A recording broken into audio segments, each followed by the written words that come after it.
Good morning, lovely people. This is the start of Runic Thor's Day on a Thursday. This be about me talking runes, picking runes, talking about my journey. So not necessarily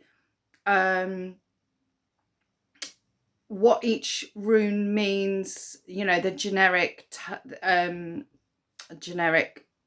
understanding of the rune, what they mean, because that's already out there. Millions of people, loads of books. But I will be going into it because obviously that is part of my understanding of the runes anyway. The foundational understanding of the runes, but it's more about my journey with the runes. So my rituals, how I like to work with them. So it's going to be more like that. So I was going to maybe go in sequence, so start with Feu, end with Dargars. But I'm not sure I'm going to do that now. Then I was thinking about just picking a rune out of my rune bag, then talking about that and each rune, and then keeping that rune out of the rune bag so I don't choose it again. But I think this is going to be a bit more intuitive. So what happens spiritually for me is things come in, like that moth came in, so I had to paint it, and a crystal moth came up on the Facebook, and I bought that. So things like that happened for me. I did 2 paintings in like the last week, other than the moth, just more abstract, because that's how I really work. And I wasn't too keen on either, but then I was looking at one and it was like, I'm Thurazaz. I was like, okay. So I ended up putting the Thurazaz rune on it, and that's sort of how everything works for me. It just comes in. I get the signs. I remember reading an amazing book, years and years and years ago, by Denise Lynn.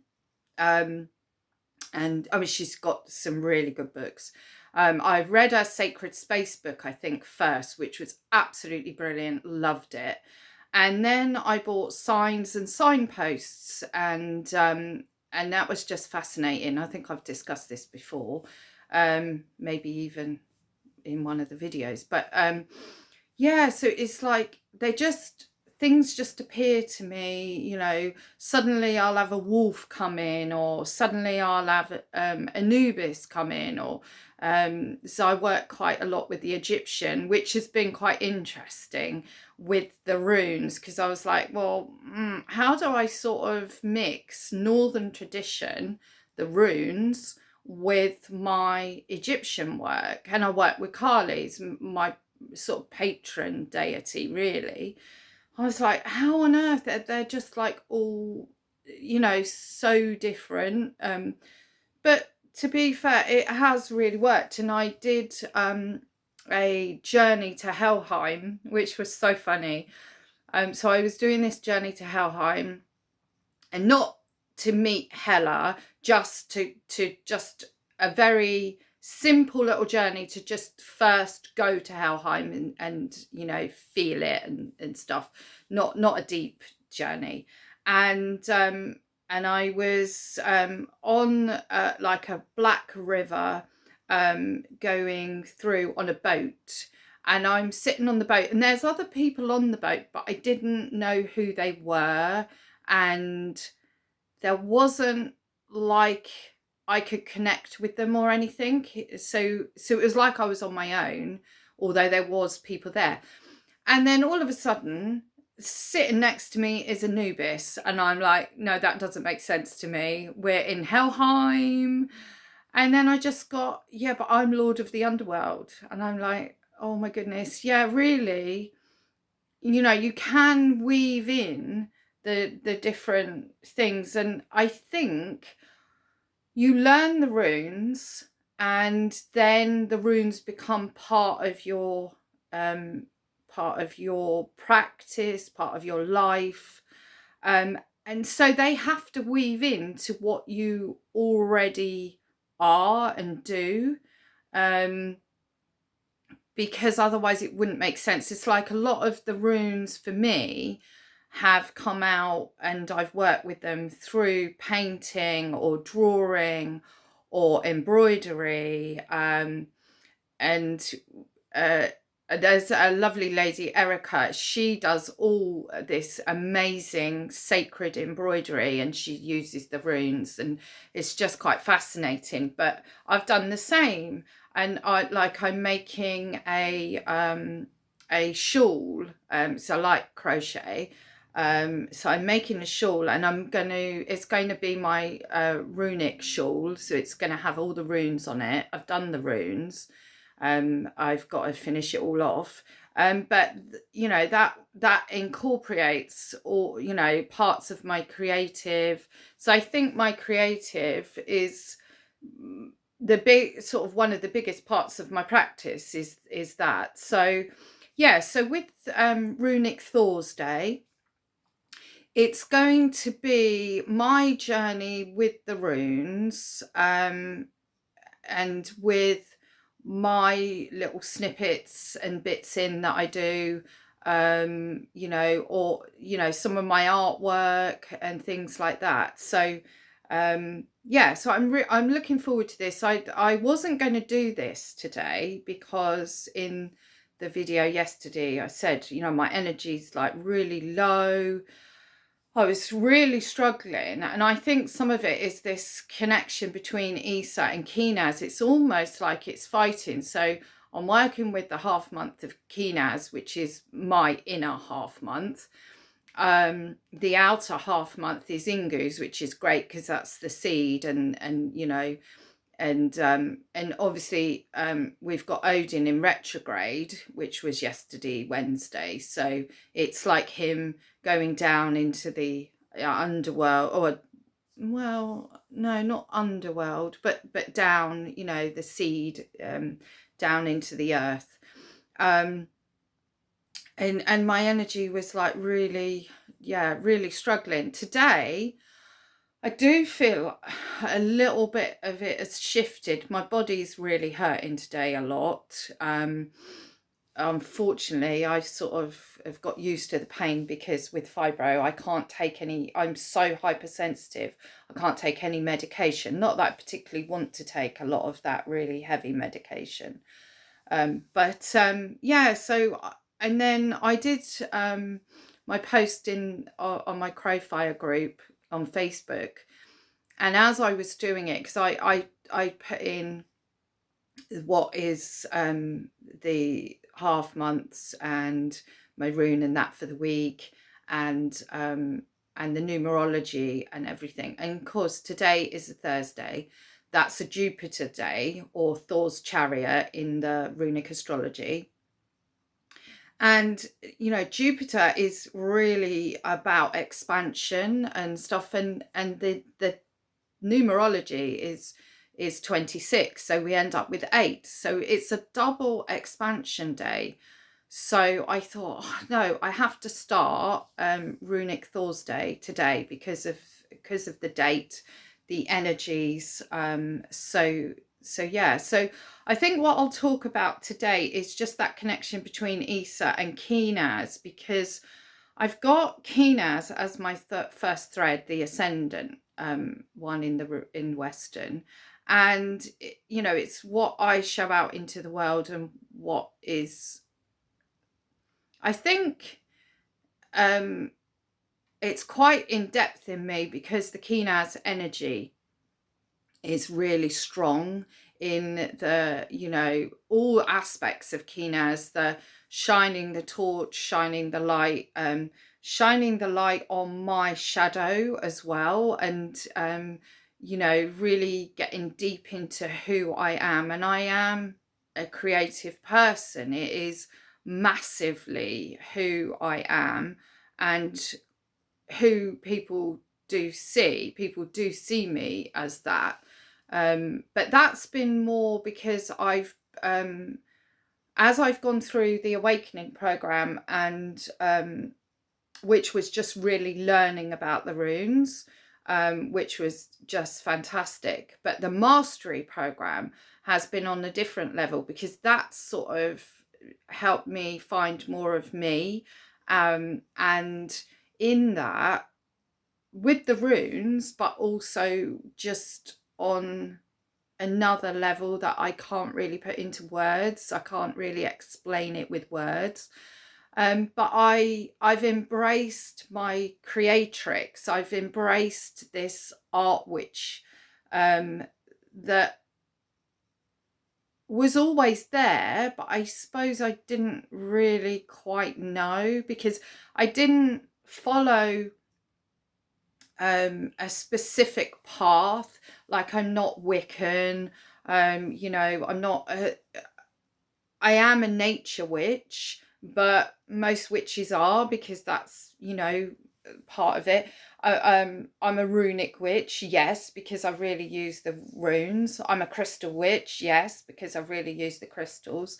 But the whole thing is very creatrix. The whole of my foundation is that, and me as a person as well, even, you know, even in the sort of, you know, say ordinary everyday Middle Earth life. So that's really interesting. And then my moon rune is Isa, and I thought, my goodness, I have struggle with energy because I have fibro. That's absolutely there. But I'm hypersensitive to things that go on the planet. If an earthquake happens, I tend to feel really unwell and this came to light really in about 2011 for me. I suddenly realized, oh my goodness, if there's like a massive thunderstorm. So it's, you know, some people are sensitive if they go into a room and they can feel that there's been an argument in the room and things like that. That happened when I was a child. So, or I'd go to a place and think, oh my goodness, I just can't go in there, I don't like it, or maybe a person or something, or I really like something, I really love the energy of something. But I pick up shifts in energies of the planet and the planetary movements. Like a lot of people on a spiritual path, we are sensitives. And this has become more apparent, but I can look at it consciously more, I think, is what I'm looking for. So I thought, when this week, you know, well, I'm bound to be a bit off kilter because my dad's a diagnosis with lung cancer, so that made sense. And then when I suddenly thought, oh my goodness, Isa and Keenaz, and they really quite are opposing, and they fight each other to a degree. They do come together, and then they create on another level as well. So I mean, there's so much depth to each of the runes, and to putting the runes together, and you can really put all the runes together in different ways and different partnerships. And obviously you do that with bind runes, where you're, you know, adding some energies together. But it was just really interesting because I've been doing my runic birth chart, my astrology, for a while, because I'm on the runic astrology course. And before that, I'd obviously had a full reading with Maggie for my astrology. So I did have understanding and stuff, but I hadn't really looked, because the great thing about going more in depth and doing the runic astrology is you get to see it more clearly. And I was just like, Do you know what? That is so strange. Oh no, I've just had another one.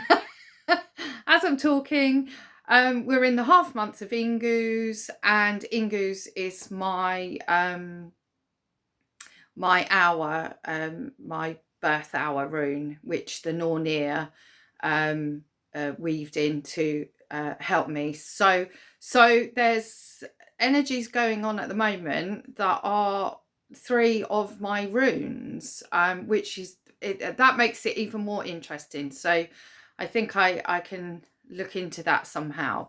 But that's, for me, how the runes are working. They come to me, they give me illumination on so many different things. So for me, it's not just like using them as divination, which I really love. I didn't think I was going to.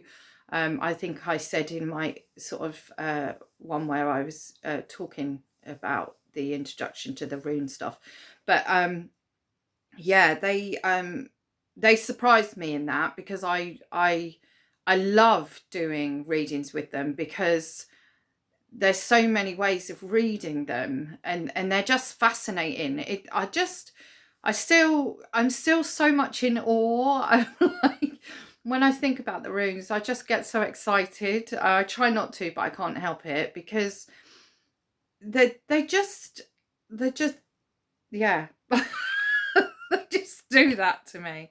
It's so funny. So Isa, for me, made sense. I'm a Leo in Western astrology, so I'm meant to be, according to sort of Leo stuff, I'm meant to be out there. I'm meant to be the party animal. I'm meant to be, you know, in your face, all of that. And I've tried to be that, because people expect it, and people don't like me going quiet. So I can talk, but I only talk if someone like says something that that it excites me. So like now with the runes, that's it. I could talk for hours, because they just excite me. They get me, you know, everything flowing, and I just love it. But if it's something that doesn't, then that is just very flat for me, and I can't engage very well. I'm actually really shy, which people just laugh and say, don't be ridiculous. So like this YouTube channel was like, I can't do it. I think if I went live, I would freak out, because then there'd be people there. So this isn't too bad, because I'm talking to my phone. And so that's a bit easier. I'm really outgoing if I'm extremely comfortable with the people that I'm with. And like I say, if it's a subject that really lights me up.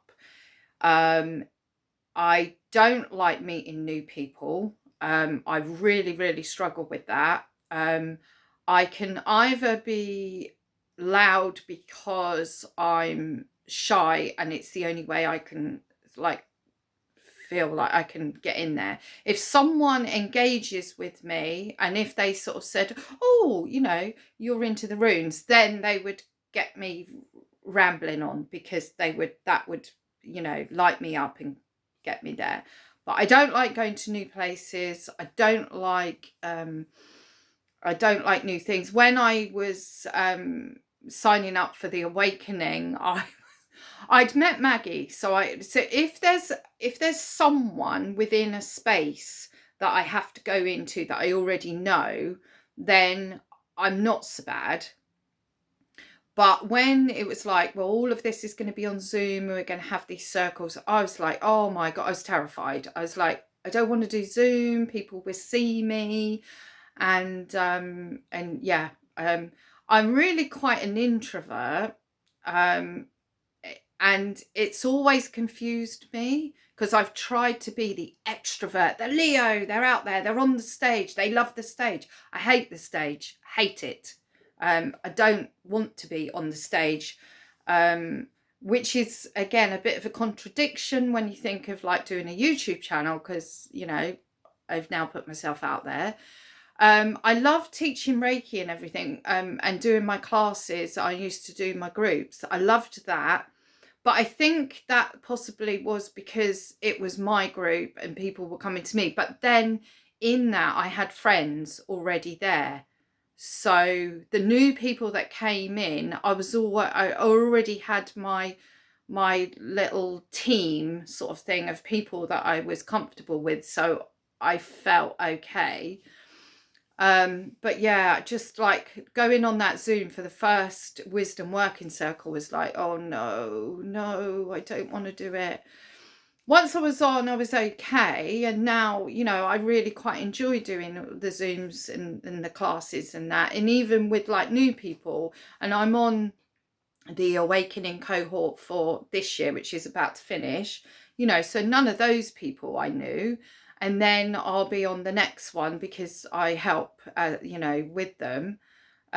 So, but I've already got that connection with Maggie and stuff, so that does help. So, yeah, it's so when she did my runic and my astrology, and she said, "Oh, your moon is in Isa." I was like, "Oh, God, that makes so much sense." And now I embrace my ESAT, whereas before I think I was fighting it. So when I want that, please don't speak to me, just leave me alone. I just want to be in a room on my own. Because I say to my mum, I could live on an island on my own, easy peasy. I'm sure I couldn't all the time, but my ESA part is like, yes, in stillness. You know, when you can't live like that, it's like, I must admit, I didn't struggle with lockdown and things. And I know, like, you know, so many people struggled with not physically seeing people and things like that, but it just didn't affect me that much. And I think that was because of my ESA, but also my Kinaz energy. I can still create and I can still do that. And the Ingus, being this sort of the seed, I'm constantly planting seeds. So it could even be daily, because I could start a piece of artwork. I could, you know, start something, and then you know, some things grow fast. So the moth painting, that had to be finished. That was like, that really has to be finished. It had to be finished in a certain time. I don't know why. I wasn't given why, but it was just like, I need to go down on paper or on the canvas. I need to be done, and that is it. Whereas the other one on the wood, the pyrography piece, is not the same. It doesn't hold the same energy. It's more of just an artistic piece. And apparently my mum is stealing it anyway, so I've got to finish it, because it's going outside on the door. It's going to be like the door number bit, so it's going in the garden apparently. But whereas the actual painting, that was very specific. It held the energies, and I had to work through that, and that had to go down. So there is, you know, sometimes I'm always connected when I'm doing artwork, always. It's not like I'm just doing, even when I'm doing something really, really silly and simple, you know, just a little booklet, because I love making journals and things, or just a little booklet and things, then that might not have the same sort of energy as a piece that comes flooding through very strong, like the moth. And I also like do art pieces for when I start something. So for instance, when I was going on to the Runic astrology course, I had to make a little journal. So I made like a journal with all my runes and planets. So it just had to be done. And that was, I was connected. I was connecting in with the course. I was connecting in with my runes, the planets, the chariots. It was all very, very strong as I was doing it. So that's how it sort of works with me with the runes. Well, with pretty much everything. Like when I started with Kali, I've got a lovely biography piece of Kali that I've done. I've worked with Kali for years and years and years and years, but I hadn't committed in a way that the art took me through into like a doorway, if that makes sense. I mean, I do other pieces of art that don't seem spiritual, so they're just a bit wacky and stuff like that.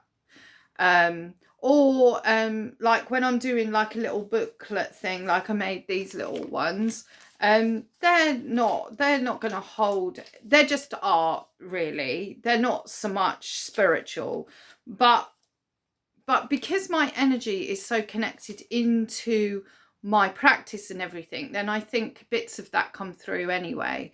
So yeah, so I think it's there, obviously. So yeah, I think I in fact, as I'm speaking, I think I'm gonna do a sigil and bind rune for Isa, Keenaz, and Ingu's. It feels like there needs to be something there. I must admit, all the way through the mastery course, I've been doing like sigils because I prefer sigils to bind runes for some unknown reason. I think I said in the other rune video. But I made pieces of jewellery with the runes on and things like that. Yeah, it's very, very strong in my practice. Anyway, this was going to be a very short video just to say I'm going to start this Runic Thor's Day. But I've gone on a bit. So I think I shall wrap it up now. And then, I mean, hopefully I will do it weekly. We just have to see what's going on with everything. And I will be just going through the runes intuitively, maybe what comes to me, or if a rune comes to me before, and then I'll discuss that rune. Like I said, I'll be giving a lot more of like my practice, what I'm doing with that rune, rituals and things. Like my algaes rune, I have my ritual for that, for protection. I love it. I just absolutely love it. And I've got a lovely ritual with the Manaz rune now, which I'm really loving. And that's really like helping you get into your sovereignty. It's really lovely. So I might I'm not going to share it now, but I'll share it in when we do like connecting with Manaz and stuff. So yeah, so that's it for this Runic Thor's Day. Yeah, I hope you're all good and enjoy the videos on the runes. We'll just see how we go. I might do some like meditations and things like that further down the line. Obviously this is all very new, so this is like, I'm in the very first stages of me Ingu's seed with this. I don't really know what I'm doing. So I literally just talking into the camera and then putting up the videos. If anyone's got any suggestions, or if they enjoy the videos, or if they think I need to add something else or do something else, then yeah, please comment, that'd be great. Yeah, I'll see you in the next one. Love you lots. Bye.